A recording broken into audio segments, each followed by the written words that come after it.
শরীফ ওসমান হাদির উপর হামলা, তারপরে তার মৃত্যুবরণ এবং তার হত্যাকাণ্ডের বিচারের দাবিতে, পাশাপাশি স্বরাষ্ট্র উপদেষ্টার পদত্যাগ দাবি জানিয়ে এবং সাংস্কৃতিক প্রতিষ্ঠানে হামলা এবং সংবাদপত্র অফিসে হামলা এবং অগ্নিসংযোগের ঘটনাকে ঘিরে আমরা দেখতে পাচ্ছি রাজপথে নেমে এসেছেন গণতান্ত্রিক ছাত্রজোট, যেটি বামপন্থী একটি সংগঠন। তারা রাজপথে আমরা দেখতে পাচ্ছি তারা ঢাকা বিশ্ববিদ্যালয়ের ছাত্র সংসদ মিলনায়তন অর্থাৎ টিএসসি এলাকা থেকে তারা বের হয়েছেন তাদের বিক্ষোভ মিছিলটি দিয়ে, সেটি আমরা দেখতে পাচ্ছি। তারা যেমনটি বলছেন, ছায়ানটে গতকালকে যে হামলা ভাঙচুরের ঘটনাটি ঘটেছে সেই ঘটনার প্রেক্ষিতে মূলত তারা আজকে রাজপথে সেটা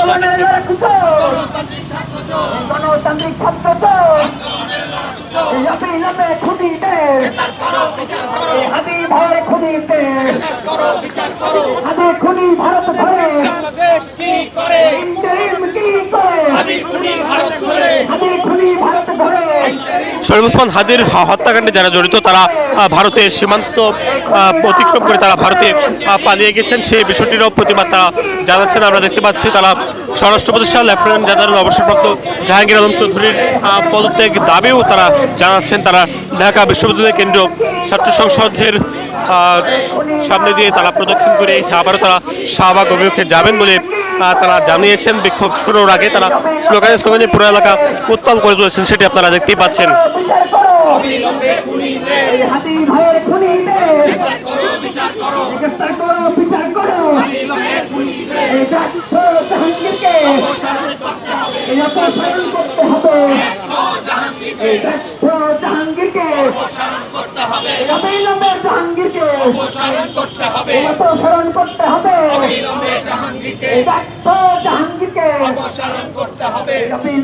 দর্শক জানেন, শরীফ ওসমান হাদি ঢাকা ৮ আসনের স্বতন্ত্র সংসদ সদস্য প্রার্থী ছিলেন এবং আপনারা জানেন তিনি ইনকিলাব মঞ্চের মুখপাত্র, পাশাপাশি ইনকিলাব মঞ্চের তিনি আহ্বায়কও ছিলেন, সেটি আপনারা দেখেছেন। এবং বিগত সময়গুলোতে নানান আন্দোলন সংগ্রামী শরীফ ওসমান হাদি তিনি সম্মুখ সারিতে ছিলেন। বিশেষ করে আওয়ামী লীগের নানান কর্মসূচি তিনি প্রতিরোধ করতে তিনি রাজপথে ছিলেন, সেটি আমরা দেখেছি। এবং শরীফ ওসমান হাদি তিনি নির্বাচনী প্রচারণা চালানোর সময় রাজধানীর বিজয়নগর বক্স কালভার্ট এলাকায় গুলিবিদ্ধ হন। সেখান থেকে তাকে উদ্ধার করে ঢাকা মেডিকেল কলেজ হাসপাতালের জরুরি বিভাগে নিয়ে যাওয়া হলে সেখানে তার অবস্থার অবনতি হলে তাকে নিয়ে যাওয়া হয় রাজধানীর বসুন্ধরা এলাকায় বসুন্ধরায় আবার কেয়ার হাসপাতালে। সেই তারপরে তার অবস্থা আরও অবনতি হলে তাকে চিকিৎসার জন্য সিঙ্গাপুর জেনারেল হাসপাতালে নিয়ে যাওয়া হয়। সেখানে 7 দিন চিকিৎসাধীন থাকার পরে তার অবস্থা উন্নতি হয়নি। তারপরে আমরা তিনি মৃত্যুর কোলে ধরে বলেছেন এবং সেই প্রেক্ষিতে আমরা দেখেছি গতকালকে রাত্রে তিনি মৃত্যুবরণ করেন 9:45-এর দিকে বাংলাদেশ সময়।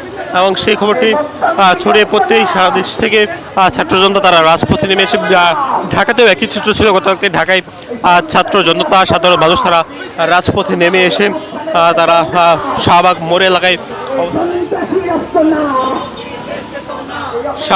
এলাকায় অবস্থান নিয়ে তারা শাহবাগ মোড়টি অবরোধ করেন। পাশাপাশি আমরা দেখছি তারা রাজধানীর কারওয়ান বাজার এলাকায় 2টি পত্রিকার অফিস অর্থাৎ প্রথম আলো এবং ডেইলি স্টার পত্রিকার অফিসে গিয়ে তারা ভাঙচুর অগ্নিসংযোগ করে এবং তারা ভারতীয় আধিপত্যবাদের সাথে জড়িত থাকার অভিযোগে আসলে এই 2টি পত্রিকার অফিস তারা ভাঙচুর করেছে, সেটি আমরা দেখতে পেয়েছি। এবং তারা স্লোগান দিচ্ছেন, হামলা কেন, এই ছায়ানটে হামলা কেন, গুরুগোবরের উপর হামলা কেন, এই ইন্টারিম জবাব চাই, এই ব্যর্থ সরসবেশটাকে, এই ব্যর্থ জাহাঙ্গীরকে, এই অবিলম্বে জাহাঙ্গীরকে, এই গণতান্ত্রিক ছাত্র জোট, এই আন্দোলনের লড়াকু জোট, এই গণতান্ত্রিক ছাত্র জোট, এই আন্দোলনের লড়াকু জোট, এই অবিলম্বে খুনিদের। আমরা দেখতে পাচ্ছি এখানে স্লোগান দিয়ে প্রথম আলো আর ডেইলি স্টারের হামলা ভাঙচুরের প্রতিবাদ তারা জানাচ্ছেন এবং তারা তাদের যে বিক্ষোভ মিছিলটি সেটি বের করেছেন ঢাকা বিশ্ববিদ্যালয়ের ছাত্র সংসদ মিলনায়তন, ছাত্র শিক্ষক মিলনায়তন টিএসসি এলাকা থেকে। এবং তারা টিএসসি এলাকা থেকে বের হয়ে তারা বিসি চত্বর হয়ে তারা আসলে যাচ্ছেন তাদের বিক্ষোভ মিছিলটি আবারও রাজবাড় সঞ্জ এলাকা থেকে, সেটি আমরা দেখতে পাচ্ছি। এবং এখানে তাদের বিক্ষোভ মিছিলের সম্মুখ সারিতে তারই পুরুষ সকলেই আসলে রয়েছেন এবং তারা স্বরাষ্ট্র উপদেষ্টার পদত্যাগ দাবিও করছেন, সেটি আপনারা দেখছেন। চলো ঢাকা বিশ্ববিদ্যালয় ক্যাম্পাস প্রাঙ্গণে তারা আসলে প্রবেশ করছেন।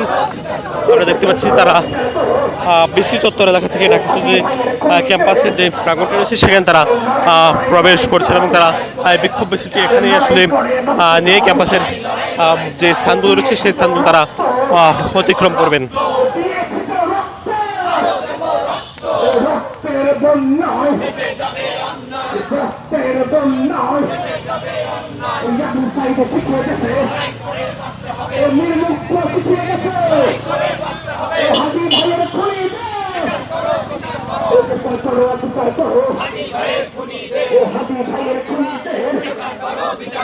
গণতান্ত্রিক ছাত্র জোট তারা তাদের বিক্ষোভ মিছিলটি নিয়ে ঢাকা বিশ্ববিদ্যালয়ের টিএসসি এলাকা থেকে বের হয়ে তারা প্রবেশ করেছেন ক্যাম্পাসের ভিতরে। ক্যাম্পাসের বিভিন্ন সড়ক তারা প্রদক্ষিণ করবেন এবং তারা এখানে মূলত প্রথমত ডেইলি স্টার এবং ছায়ানটের হামলা, ভাঙচুর, অগ্নিসংযোগ, পাশাপাশি স্বরাষ্ট্র উপদেষ্টার পদত্যাগ এবং খুনিদের বিচারের দাবিতে শরীফ ওসমান হাদির খুনিদের বিচারের দাবিতে তারা আজকে রাজপথে নেমে এসেছেন। দর্শক, এই ছিল রাজধানীর ঢাকা বিশ্ববিদ্যালয় এলাকা থেকে শরীফ ওসমান হাদির হত্যাকারীদের বিচারের দাবিতে এবং স্বরাষ্ট্র উপদেষ্টার পদত্যাগ দাবিতে যে বিক্ষোভ মিছিলের আয়োজন করেছে গণতান্ত্রিক ছাত্রজোট, সেই আন্দোলনের সবশেষ